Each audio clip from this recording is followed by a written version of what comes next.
Teman-teman yang dirahmati Allah Subhanahu wa taala, malam ini kita membahas tentang 4G yang kalau dalam handphone kita atau smartphone kita itu salah satu akses agar kita lebih cepat dalam mendownload atau dalam menjalankan aplikasi di handphone kita. Apalagi kita yang sering buka YouTube atau punya beberapa aplikasi-aplikasi yang memang butuh daya akses internet yang tinggi, itu dijadikan sebagai analogi tentang gimana cara kita membangun hubungan dengan Allah Subhanahu wa taala supaya ketika kita berdoa itu cepat diijabah oleh Allah. Supaya ketika kita ada masalah cepat dapat pertolongan dari Allah. Supaya ketika kita dalam kesulitan Allah segera menurunkan keajaiban dan jalan keluar. Dianalogikan dengan 4G. Dalam bahasa lain itu bisa dibilang ini adalah wasilah. Gimana cara membangun wasilah antara kita kepada Allah Subhanahu wa taala sehingga aksesnya cepat. Sehingga loadingnya cepat. Makin berat masalah kita bukan semakin lambat loadingnya, harusnya semakin cepat. Karena ketika masalah kita berat kan kita butuh pertolongan lebih segera ya. Gak bisa ditunda. Nah, gimana cara membangun wasilah atau akses itu kepada Allah Subhanahu wa taala bahkan lebih daripada 4G. Sebelum itu saya pengen nyampein beberapa contoh kisah orang yang punya 4G ke Allah, yang punya wasilah yang bagus kepada Allah Subhanahu wa taala sehingga ketika mereka butuh Allah, Allah segera menurunkan pertolongan dan keajaiban dalam hidup mereka. Salah satunya adalah cerita Ibrahim bin Adham. Kita tahu Ibrahim bin Adham ini salah satu tokoh tasawuf yang dikenal di antara para ulama bukan dengan keilmuannya, bukan dengan hafalan hadis-hadisnya, bukan dengan fikihnya, tapi dengan kedekatannya kepada Allah dan diijabahnya doa dia. Ini Ibrahim bin Adham. Secara status Ibrahim bin Adham ini emang orang miskin, bahkan bisa dibilang fakir. Tapi secara realitas kalau kita baca kisah beliau gak pernah kekurangan. Beliau gak pernah kesulitan. Miskin hartanya, hampir dibilang gak punya aset, gak punya tabungan, tapi pengen apa aja Allah kabulkan. Mirip dengan Uwais Al-Qarani di zaman tabi'in. Emang orang miskin dari desa Qaran Yaman, tapi Uwais Al-Qarani ini selalu dimudahin sama Allah dalam setiap urusannya. Jadi kesimpulannya dari sini kita jadi tahu yang paling kita butuhin dalam hidup itu bukan berlimpah harta. Yang paling kita butuhin dalam hidup itu bukan banyaknya aset. Walaupun itu baik dan itu sesuatu yang perlu disyukuri, bukan dihindari.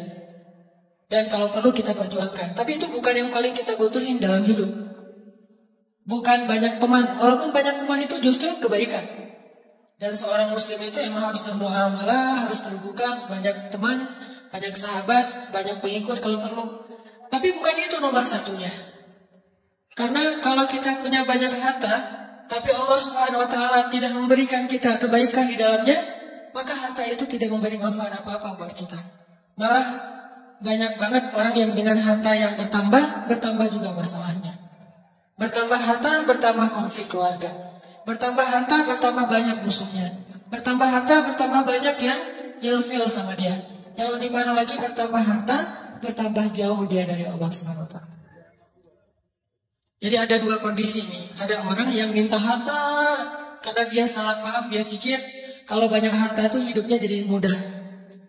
Tapi biasanya kalau dia nggak hati-hati dengan bertambah harta, dia bertambah jauh dari Allah karena mulai lalai. Kalau tadi ketika hartanya sedikit, dia nggak bisa lalai. Kenapa? Nggak ada fasilitas, nggak ada modal. Mau lalai gimana? Mau jalan nggak punya modal, akhirnya di rumah aja. Mau entertain diri gak punya modal, akhirnya entertain biasa-biasa aja di rumah. Paling minum teh di belakang sambil melihat anak-anak main. Itu entertain dia, ada gak cukup? Modal, tapi buat yang udah modalnya lebih kan gak cukup entertainnya cuma minum teh kan. Buat orang yang punya harta lebih, masa kita malam mingguan cuma minum teh? Masa kita lagi liburan cuma di dalam kota aja gak kemana-mana? Kenapa? Karena dia ngerasa bisa ngelakuin yang lebih dari itu. Sehingga dengan tambah harta, kalau udah hati-hati malah tambah jauh dari Allah. Dia mengentertain dirinya, dia mulai melakukan hal-hal yang sia-sia, dia mulai mengeluarkan hartanya di jalan-jalan yang bukan Allah ridhoi, sampai mulai judi segala macam kan? Karena ngerasa dia punya uang dan tidak masalah kalau rugi-rugi dikit lah, orang tabungan saya masih banyak. Mulailah dia ke Singapura, ke Hong Kong, ke tempat-tempat yang walaupun bukan ke kotanya yang kita permasalahin, ke beberapa spot atau tempatnya. Jadi dia minta harta banyak nih. Ternyata harta itu tidak ngasih dia kenyamanan hidup. Belum lagi nanti dengan kehidupan lifestyle-nya yang udah berubah, rumah tangganya udah gak nyaman. Saya punya teman yang pernah ngerasain yang gitu beberapa orang dan curhat. Alhamdulillahnya udah hijrah sekarang. Dia ngerasa, kenapa ya uang saya banyak, berlimpah, bisnis saya lancar, kok saya kayak jauh gitu dari anak. Hampir saya gak pernah duduk bareng dengan anak, gak pernah dengerin mereka curhat, gak pernah nemenin anak saya main. Bahkan nganterin sekolah atau jemput sekolah aja jarang. Saya pikir dengan memfasilitasi kebutuhan anak saya berarti saya udah sayang sama dia. Udah ada mobil pribadi khusus buat istri, buat anak, ada 3 anak masing-masing 1 mobil.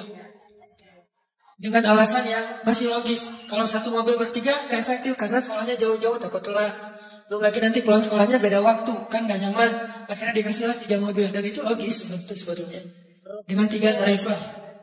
Bayar sekolah yang paling mahal. Kemudian di rumah masing-masing kamar tuh ada entertainnya dengan layar besar, layar datar gede dan segala macam, ada game segala macam. Pokoknya kehidupannya tuh udah sangat terfasilitasi, tapi kok gak happy. Mungkin mereka gak ngeluh masalah kurang makan, gak ngeluh masalah kurang biaya, tapi mengeluh kurang sentuhan dari orang tua. Dia ngerasain itu. Karena semakin dia sukses, jaringan dia semakin luas, terus kerjaan dia semakin banyak, deadline-nya makin banyak yang ngepres dia, bikin dia benar-benar dalam keadaan stres tinggi. Belum lagi nanti tuntutan entertainnya lebih besar karena teman-temannya berharap ke dia. Kayak misalnya kita nggak ada duit, pasti teman kita pengen ditraktirin. Kalau kita nggak punya duit, nggak ada yang ngajak kita karena nggak bakal ditraktirin. Jadi diam aja di rumah kan ya. Kalau misalnya dianggap kita sukses, kapan nih makan-makan, kan suka gitu tuh. Kita baru dapat job nih, atau baru diterima kerja, atau baru selesai bisnis. Kapan nih makan-makan? Dan itu hal yang sangat wajar, natural terjadi. Sehingga keluar rumah pagi, pulang sore, malam harus keluar lagi buat entertain tamu segala macam. Dia punya beberapa Ferrari. Kadang-kadang balapan lagi malam minggu balapan. Gak bahagia. Sampai akhirnya dia banting setir, dia tinggalkan semua itu. Bahkan dia suka main ke Alexis dulu tuh. Dia bilang 1 malam tuh bohong kalau orang bilang di sana biasa-biasa aja. Saya 1 malam ngabisin di situ 150 juta, Ustaz. 150 juta 1 malam. Ini kata dia ya, bukan kata saya. Kata saya mah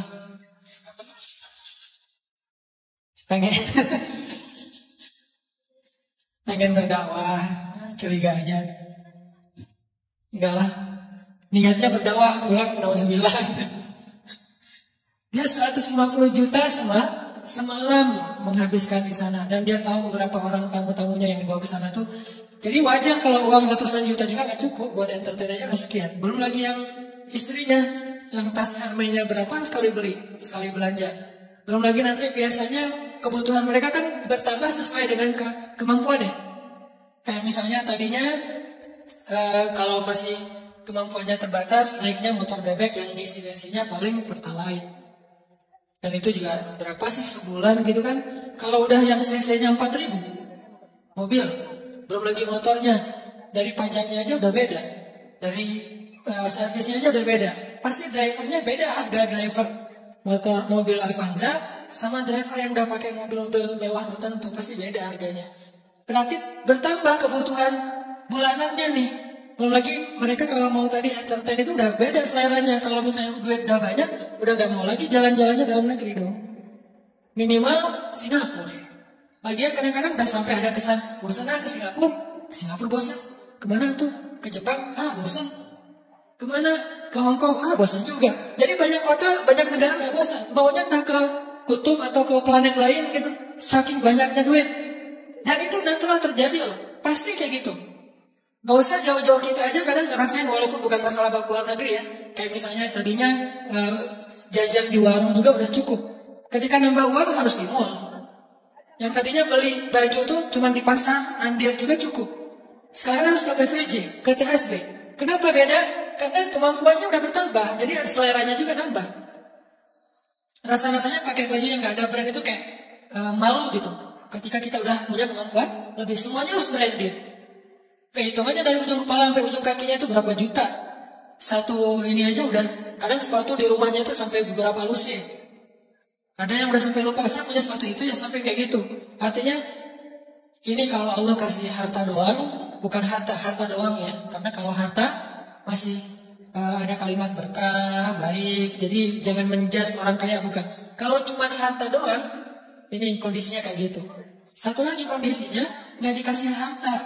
Tapi Allah kasih sayang Allah. Allah kasih perhatian Allah. Allah bikin dia jadi privilege hamba. Jadi VIP. Dia mungkin gak punya harta, tapi ketika dia butuh ada aja. Allah ngasih dia kebaikan sesuai dengan kebutuhan dia. Ya Allah, saya udah lama nih kontrak pengen punya rumah sendiri. Tiba-tiba Allah mudahin rezekinya bisa beli. Udah gitu normal lagi rezekinya. Ya Allah, kayaknya saya butuh kendaraan biar lebih nyaman dalam beraktivitas, biar lebih nyaman saya ngelakuin kegiatan-kegiatan sosial, biar lebih nyaman saya berdakwah kalau dia seorang dai.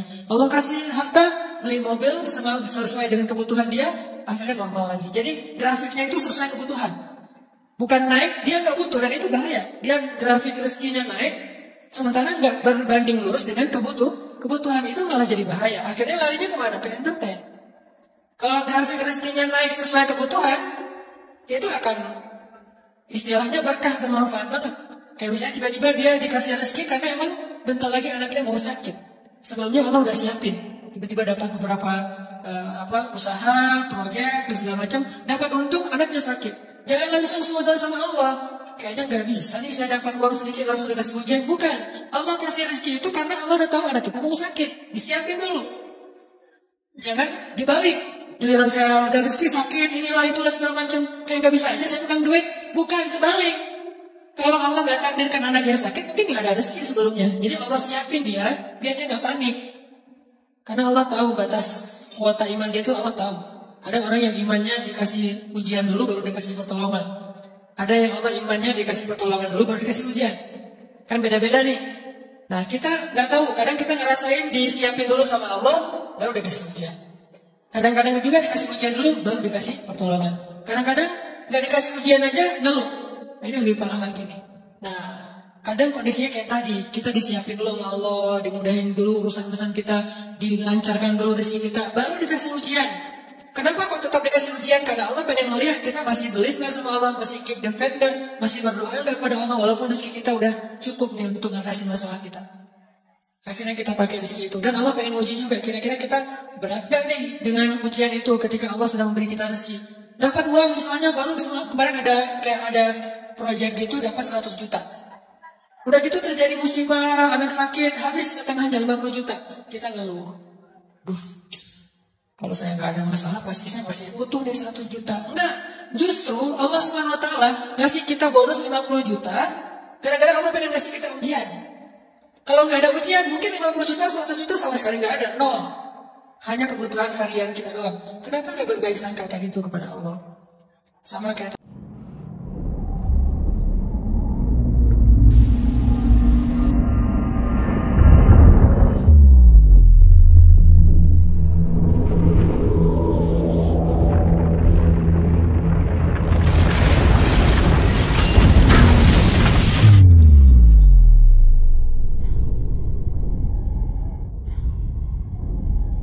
tadi, misalnya saya pernah mobil saya keserempet. Orangnya zalim, marah duluan, dia curi start. Sebelum saya marah, dia marah dulu. Kebiasaan. Kalau kita kan sebelum orang marah, kita minta maaf duluan ya. Kita baik-baikan duluan, kita ketawa duluan biar nyaman nih ngomong komunikasinya. Dia enggak, dia marah duluan. Akhirnya karena dia marah duluan, dia kayak punya bergening gitu. Akhirnya saya terpaksa bayar 1,5 juta. Gak lama seminggu kemudian saya dapat 15 juta dari sebuah usaha. Waktu itu saya masih punya beberapa usaha. 15 juta. Kadang US datang setan gak bisikin. Kalau kemarin gak ada masalah udah utuh nih 15, udah jadi 16 juta setengah kan. Ini gara-gara kemarin ada masalah jadi pas 15 juta gak ada tambahan. Enggak, kalau kemarin saya gak keluarin duit 1,5 juta, maka gak ada 15 juta. 15 juta itu reward Allah buat keikhlasan, kesabaran saya. Bukankah Allah mengganti kerugian hambanya dengan yang lebih baik? Jadi logika ke Allahnya kayak gitu. Sehingga ada hamba yang kalau kita lihat dia gak punya aset yang berlebih. Ada sih cuma gak banyak-banyak amat. Gak punya tabungan yang kayak gimana gitu. Biasa aja tabungannya. Masih normal banget. Bahkan sedikit riskan. Ini gimana kalau anaknya sakit gak ada duit? Kan ada Allah. Ini bukan kata-kata pasrah ya. Ini kata-kata tawakal. Beda pasrah sama tawakal. Pasrah gak berikhtiar. Tawakal tetap ikhtiar, tapi ikhtiar itu tangan. Hatinya bergantung kepada Allah. Jangan sampai hati bergantung ke tangan. Jadi kalau tangan gak megang duit, hati resah. Harusnya tangan mah megang duit, megang emas, megang perak, megang apa aja. Itu gak ngaruh ke hati orang, hatinya gantungnya ke Allah. Kalau bukankah di antara arti ikhlas itu adalah tidak ada bedanya antara emas dengan batu? Di mata orang yang beriman, tidak ada bedanya emas dengan batu, sama di mata dia. Gak membuat dia lebih bahagia gara-gara dia pegang emas, gak membuat dia berkeluh kesah gara-gara dia megang batu. Biasa aja. Dia manfaatkan emas, dia syukuri, dia sedekah, dia pakai untuk fasilitas dirinya, dia berikan hak orang yang ada di dalamnya. Kalau dia megang batu, ya sudah, dia bersabar. Jadi gak ngaruh buat dia, karena hatinya di langit bukan di bumi, cuman tubuhnya yang di bumi. Karena kita kan terdiri dari dua elemen ya, ada roh, ada jasad. Roh kita berasal dari langit, jasad kita berasal dari bumi, diciptakan dari tanah, itu jasad. Tapi roh itu timpahan Allah, sehingga harus kembali kepada fitrah masing-masing. Roh itu adanya hati, maka hati kita harus selalu terikat dengan langit. Walaupun realitasnya tubuh kita tetap berada dan berpijak di bumi. Jangan sampai hati ikut-ikutan berpijak di bumi. Inilah yang jadi bahaya. Ketika hati kita udah berpijak di bumi, saat itu kita keluh kesah, saat itu kita kurang bersyukur, saat itu kita jadi banyak masalah. Jadi ada kayak keresahan gitu. Oh, dia asetnya pas-pasan, tabungannya sedikit. Kalau anaknya sakit gimana? Kalau dia ada masalah nanti gimana? Dia pakai apa? Dia asuransi nggak ikut segala macam. Ini kalimat-kalimat orang yang mungkin masih lebih percaya kepada fasilitas harta daripada hubungan dengan Allah. Ini saya lagi ngomongin hati ya, tidak ngomongin bab ikhtiar. Kalau bab ikhtiar, seolah-olah kita hidup selama-lamanya. Jadi terus mencari dunia. Dengan tangan, dengan kaki, dengan tenaga, dengan pikiran. Tapi hati, kita yakin semua itu ada di dalam genggaman Allah. Kalau bisa benar-benar sesuai fitrah ini, hidup kita bakalan nyaman. Mau kaya, mau biasa, mau kurang, mau cukup, mau kayak gimana aja. Benar-benar seperti kata Nabi, ajaban li amril mu'min, betapa menakjubkan orang yang beriman. In asabathu sarra syakara fakana khairan lah, wa in asabathu dharra sabara fakana khairan lah, wa laisa dzalika illa lil mu'min. Jadi kalau dia dikasih nikmat, dia bersyukur, itu baik. Dikasih ujian, dia bersabar, itu baik. Wa laisa dzalika li ahadin illa lil mu'min. Gak ada yang bisa ngerasain itu kalau enggak karena dia beriman kepada Allah SWT. Jadi mau milih yang mana nih? Kalau harus milih, harta berlimpah, tapi Allah gak titipin keberkahan di dalamnya. Atau pas-pasan, tapi nanti kalau butuh apa-apa Allah segera kasih. Kira-kira kalau mau jujur banget kita mau pilih yang mana? Gak ada yang ketiga. Cuman begitu doang nih. Karena kalau ada yang ketiga, berarti kita gak belajar iman. Ketiga itu bonus, bukan bagian dari pilihan kita. Allah kasih. Walaupun kita selalu berharap yang terbaik kan. Harta yang banyak, tapi juga Allah berkahi. Pengennya kayak gitu. Tapi itu kan, namanya bukan ujian. Itu namanya karunia. Dan dalam karunia itu, kita gak perlu bisa menunjukkan bahwa kita orang yang sabar. Gimana belajar sabar sementara hidup kita nyaman? Gimana kita mau disebut orang yang sabar? Gak ada masalah. Gimana kita mau disebut pemaaf? Gak ada yang buat salah kepada kita. Gimana kita mau disebut tawakal? Gak ada resiko dalam hidup kita. Terus gimana? Kalau mau disebut orang yang bertawakal, harus ada resiko dalam hidup kita. Kayak kecil-kecilan lah, belajar saya misalnya beli motor. Pak, ini mau pakai asuransi? Enggak lah. Tapi asuransinya asuransi syariat, Pak. Apa hukum asuransi syariat? Jawaban fikihnya, boleh. Kenapa nggak pakai? Saya lagi belajar tawakal. Tapi kan ikhtiar, Ustaz. Ikhtiarnya saya pakai gembok. Ikhtiarnya saya simpan yang aman. Tapi dan saya nggak nyalahin orang yang pakai asuransi syariah, tapi dengan kata-kata syariah ya. Kalau asuransinya syariah, menurut saya boleh, karena ada kata syariah dan sudah ada tim ahlinya di situ secara fikih boleh segala macam. Tapi saya nggak jadi belajar tawakal menurut saya. Jadi nggak bergantung ke Allah. Jadi pas keluar mobil, keluar jalan tuh, mobil saya kalau keserempet juga tinggal klaim. Doanya kadang-kadang lupa, sering lupa malah. Tapi kalau nggak ada asuransi, mobil baru nih. Gak ada asuransi. Bismillahirrahmanirrahim. La haula wala quwwata illa billah. Subhanallazi sakharana. Ini untuk saya, ini bukan fatwa. Ini lebih ke semangat saya pribadi. Dan itu berasa banget. Dan ternyata benar. Doa itu ajaib banget. Udah baca doa masih kecelakaan. Kan diganti nanti seminggu kemudian. Kenapa kita harus suzon sama Allah? Gak ada ruang buat suzon kepada Allah. Gak ada ruang. Karena kita mukmin. Gak ada sia-sia kita baca doa. Udah baca doa masih kecelakaan. Enggak, tetap aja ada alasan-alasan hikmah yang bikin kita tetap ridho dengan ketentuan Allah dan tetap melanjutkan kebaikan itu. Enggak jadi pundung, saya nggak mau doa lagi, ternyata nggak ngaruh, mending saya pakai asuransi aja. Enggak, kalau mau pakai asuransi silakan, tapi doa jangan berkurang. Kalau gara-gara asuransi doa berkurang, tinggalkan asuransi. Tapi kalau dengan asuransi doa tidak berkurang, lanjutkan. Cuman kalau saya pribadi sampai saat ini belum dapat hidayah, belum. Rumah, kendaraan, sekolah, kesehatan. Ya, nanti kalau saya butuh, ya Allah, saya lagi butuh nih, Allah kasih. Dan itu sering banget dibuktikan oleh Allah SWT. Sehingga saya kayak sering senyum ke langit, Masya Allah, yang benar ya Allah tuh kalau prasangka kita baik itu, Allah juga baik ke kita. Jadi kayak tenang aja, butuh apa ya sekarang, ya udah ya Allah pengen kayak gini, Allah kasih. Dan ajaib banget caranya. Kenapa? Karena kita juga pengen caper-caperan ke Allah, cara-cara iman yang ajaib. Begitu kita tunjukin, kita display, kita ngeposting iman-iman kita yang ajaib lewat kata-kata yang captionnya yang keren-keren, hasbunallah wa ni'mal wakil, la haula wala quwata illa billah. Apalagi nanti postingannya activity kita emang benar-benar ajaib, ngambil resiko di jalan Allah. Wah, Allah bukan cuma nge-like, nge-repost ke teman-teman ke makhluk-makhluknya gitu. Lihat nih hambaku. Sehingga Allah nolongin kita sambil ngepamerin kepada makhluknya biar mereka tahu betapa Allah itu Maha Pengasih lagi Maafnya. Ini cara bangun akses ke Allah biar 4G. Bukan berarti saya udah 4G, ini lebih ke kayak sharing pengalaman kecil saya yang teman-teman pasti punya yang lebih dari itu, dan saling watawasau bil haq di sini, watawasau bis sabr. Saling sharing biar kita makin yakin dan makin sabar. Jadi ternyata 4G kita itu dalam hidup bukan fasilitas hidup, 4G kita itu bukan kekuatan fisik, 4G kita itu bukan networking, 4G kita itu adalah hati. Jadi kalau ibarat hidup kita itu adalah perangkat smartphone, maka 4G-nya adalah iman hati. Makin kuat iman berarti makin 4G. Makin lemah iman berarti tidak 4G. Makin lemah lagi bahkan sinyalnya putus-putus. Dan di sini kita bisa tahu, makin kuat iman kita, makin mudah kita berkomunikasi dengan Allah SWT. Kadang-kadang gak pakai kata-kata, cuman sinyal dari hati doang sampai ke langit, langsung Allah turunkan solusi. Kenapa? Karena 4G iman. Jadi 4G dalam bahasa kita di sini adalah 4G iman, akses iman kita, hati kita kepada Allah SWT. Selanjutnya sekarang kita pause sebentar dengan azan isya, tapi nanti sholatnya kita akhirkan biar leluasa buat teman-teman yang ada di luar masjid. Silakan.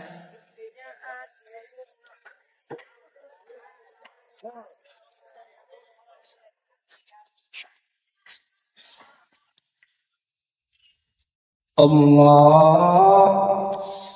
Teman-teman yang dirahmati Allah SWT,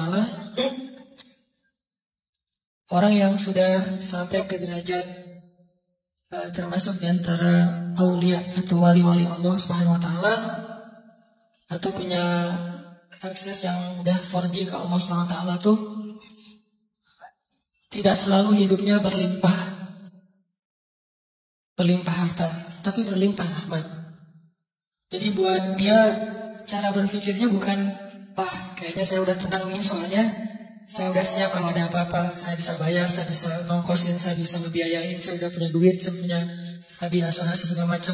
Bukan gitu pola pikir dia. Karena gimana pun itu terfasilitasi, bukankah sembuh dan sehat di tangan Allah? Bukankah masalah itu ada dan dicabut itu Allah yang tentuin? Bukankah lebih baik kita gak kena musibah daripada harus membayar musibah? Kayak misalnya nih, kita pakai sebuah jaminan dengan harapan kalau nanti saya kena musibah, saya bisa ngeklaim. Bagusan mana dengan kita minta jaminan dihindarkan dari musibah-musibah? Dihindarkan sama sekali atau dihindarkan dari yang paling besar? Sehingga dikasih hanya musibah-musibah kecil. Atau sama sekali dihindarkan. Tentunya kalau misalnya kita mau berpikir logis, harusnya kita memilih jaminan yang dihindarkan sama sekali kan? Daripada yang gak apa-apa kena musibah asal bisa ngeklaim dan gak akan rugi tambahan. Walaupun setiap bulan juga ada biaya ini. Ini cara berpikir yang selama ini mungkin harus kita bangun kembali nih. Kita rekonstruksi lagi pola pikir tentang iman. Pola pikir yang robbaniyin kalau dalam bahasa Al-Quran. Arti robbaniyin itu karena berlandaskan iman, bukan hanya berlandaskan logika matematika kita. Kayak misalnya sedekah. Kata Nabi, gak ketemu sedekah dengan musibah di hari yang sama. Berarti kan dihilangkan kan? Terus sholat subuh. Siapa yang sholat subuh berjamaah, berarti dia berada di dalam fahuwa fi dhimmatillah, berada dalam jaminan Allah. Berarti kan dijamin sama Allah nih. Kalau gitu gak perlu pakai lagi nih. Boleh, gak apa-apa pakai jaminan-jaminan dari manusia, lembaga-lembaga kayak gitu, kayak asuransi syariah. Boleh, gak apa-apa. Cuman jangan sampai hati kita terlibat di situ. Itu kan ikhtiar ya. Bagian dari ikhtiar walaupun tidak harus, tapi bagian dari ikhtiar silakan aja, cuma jangan terlibat hati. Bagian ikhtiar kan bagian fisik, bagian jasad, bagian tubuh, tangan dan kaki, bukan hati. Hati kita tuh harus jaminannya ke Allah. Gak boleh kita merasa tenang hanya gara-gara ada kartu asuransi. Gak boleh merasa tenang. Baru tenang ada kartu asuransi, tapi tadi subuh sholat subuh, tenang tuh. Baru tenang dengan asuransi, tadi juga udah sedekah pagi-pagi, baru tenang. Nah kalau iman kayak gini udah ada di hati kita, nih, insya Allah ini udah 4G nih. Tapi kalau tenang gara-gara asuransi subuh juga gak masalah, sedekah juga gak masalah, belum lagi yang lain-lainnya nih, silaturahmi, membantu orang lain, oh berarti kita gak 4G sebetulnya, bahaya tuh itu kayak gitu. Kalau ternyata, tapi saya udah mempraktekkan ini sekian tahun Ustaz dan gak ada masalah, istidraj. Sanastadrijuhum min haitsu la ya'lamun. La ya'lamun, justru mereka gak ngira, justru mereka gak nyangka. Kalau udah nyangka namanya bukan istidraj. Ini nih pola pikir yang kita bangun teman-teman. Makanya karena Rasulullah SAW itu orang yang sangat wasilah dengan Allah itu udah dekat banget ya. Sampai membatin aja Allah dengan Allah kabulkan. Pernah dulu orang-orang Mekah gara-gara menentang Nabi, terus gara-gara menentang mereka jadi menantang Nabi gini. Kalau emang kamu benar-benar Nabi Allah, coba kamu buktikan dengan cara kamu datangkan azab-azab kepada kami seperti yang pernah terjadi kepada Firaun, Namrud, Samud. Coba kamu datangin. Nabi gak mau berdoa. Wah berarti dia gak benar nih. Dia bohong tuh, buktinya gak berani berdoa karena dia takut gak akan dikabulkan. Apa jawaban Nabi? Kalau saya sampai berdoa seperti itu, binasalah kalian. Karena doa Nabi kan gak ditolak sama Allah. Kalau mereka minta bukti-bukti yang gak merugikan mereka, Nabi akan lakuin. Contoh, coba kamu belah tuh bulan, kan gak merugikan mereka ya, gak membahayakan orang-orang kafir walaupun bulan terbelah. Tapi kalau saya berhasil dengan izin Allah membelah bulan, apakah kalian beriman? Ya, kami akan beriman. Janji-janji, deal. Ya Allah, tunjukkan kekuasaanmu. Bulan terbelah, benar-benar terbelah. Apa kata-kata mereka? Muhammad telah menyihir mata-mata kita. Gak beriman juga. Wah benar-benar kamu tuh benar-benar penyihir yang luar biasa. Banyak penyihir yang menunjukkan hal-hal yang gak logis, tapi ini di atas mereka. Kamu tuh benar-benar lebih dahsyat daripada penyihir. Jadi penyihir nomor 1 lah. Kata Nabi, kalau kalian masih tetap tidak percaya, coba kita tunggu orang lain yang tidak terlibat di sini, yaitu para musafir yang datang dari luar kota. Nanti kita tanya besok pagi kalau mereka datang, apakah semalam kalian melihat bulan terbelah? Ya sudah, kalau mereka bilang terbelah, berarti benar bahwa bulan itu terbelah dan kami beriman. Udah kita buktiin, tunggu besok. Pagi-pagi datang musafir, tanya langsung ngumpul tuh di depan Ka'bah. Apakah semalam kalian melihat kejanggalan di langit? Ya, apa? Bulan terbelah. Benar ya Muhammad, bukan hanya bisa menyihir mata kita, mata orang lain yang gak hadir juga disihir. Gak beriman. Sampai Allah mengatakan, kalaupun engkau datangkan 1000 ayat-ayat Allah, bukti-bukti kebesaran Allah, mereka tetap tidak beriman. Jadi kalau Nabi dimintain ngedoain hal-hal yang buruk untuk mereka, Nabi gak mau mengedoakan. Kenapa? Nabi kasihan sama mereka. Karena Nabi itu doanya gak ditolak sama Allah. Bayangin kalau Nabi bilang, ya Allah, bikin Abu Jahal stroke. Stroke itu waktu itu juga. Tiba-tiba Abu Jahal. Kan ada ayatnya di surat Al-Alaq, ayat-ayat terakhir kan. kami cabut ubun-ubunnya. Kalau Allah udah cabut ubun-ubunnya kan otomatis stroke tuh. Itu bahasa stroke versi secara alat loh. Arti cabut ubun-ubunnya kan tiba-tiba darahnya tuh jadi pecah pembuluh darahnya di kepala kan. Itu kan mencabut ubun-ubun tuh, pecah pembuluh darahnya di. Bayangin kalau Abu Jahal pecah pembuluh darahnya di kepala, terus bagaimana cara mengedakwahin dia? Karena Nabi itu memanfaatkan doa yang diijabah bukan untuk menyakitin orang, untuk memberi kebaikan ke orang itu. Kan Nabi punya kesempatan yang ngedoain, dan doa Nabi diijabah banget. Nabi punya dua pilihan, mendoakan yang buruk atau mendoakan yang baik. Nabi memilih yang baik, itu akhlak Nabi. Kalau kita ditempatkan di situ, kan doa orang itu jembut, itu diijabah, udah doain aja. Itu kan berarti kita gak neladarin Nabi sebetulnya. Ini kalimat ini harus dipahami lebih dalam ya, karena sering salah persepsi di Indonesia, kita selalu melihat dari angle negatif. Doa orang yang terzalimi itu gak akan ditolak oleh Allah. Kalimat ini adalah kalimat nasihat untuk orang yang zalim, bukan orang yang terzalimi. Baik, pahami konteks hadis. Jadi orang dibacakan ayat-ayat ini, hadis-hadis ini untuk kalau dia mau menzalimi orang lain atau sudah menzalimi orang lain supaya dia menghentikan kezalimannya. Kayak kita ngomongin ini ke Bashar Assad, presiden Rusia ini agak mirip, bingung menyebutnya. Presiden Suriah. Kita ngomong, wahai Bashar Assad, kalau kamu zalim kepada rakyatmu, kamu membunuh anak-anak kecil, kamu menghentikan bantuan ke Gota, doa mereka itu gak akan ditolak oleh Allah. Ngomongnya ke siapa? Ke Bashar Assad. Sama kayak kita dizalimin teman kita, ngomongnya ke yang zalim. Jangan sampai kita datang ke teman kita yang lagi terzalimin, doa yang terzalimin itu diijabah loh. Itu namanya kita manas-manasin orang untuk mendoakan yang buruk. Harusnya kita ngomong kayak gitu tuh ke orang yang zalim supaya dia menghentikan kezalimannya, takut dengan doa orang yang mazlum. Ini kita malah angle-nya kebalik. Giliran kita terzalimin, mumpung nih doa gua diijabah sama Allah. Ya Allah, hancurkanlah dia sehancur-hancurnya ya Allah. Hati-hati ya, doa juga ada porsinya. Karena doa itu seperti kisos. Kalau kita mendoakan orang lain lebih dari hak kita, maka kelebihan itu akan balik lagi kepada kita. Dia naik mobil atau motor, terus ngejiplatin air ke kita. Ya Allah, jauhkanlah dia dari jodohnya. Apa hubungannya jodoh dengan air? Harusnya hak kita cuma, ya Allah, mudah-mudahan nanti ada orang yang jiplatin air ke dia. Cuma sebatas itu kan? Kan al-jaza min jinsil amal, balasan sesuai dengan jenis amal. Artinya, ya kisosnya segitu doang. Jangan sampai keurusan jodoh lah, sakit lah, apa. Jadi kayak lebay gitu kan ya, norak banget sih. Itu doa yang norak namanya tuh. Dan kelebihan dari porsi itu akan balik lagi pada yang ngedoain kan bahaya. Nanti kita malah gak nikah-nikah kadang-kadang pernah terzalimi. Udah terzalimi, gak nikah pulang, kan rugi.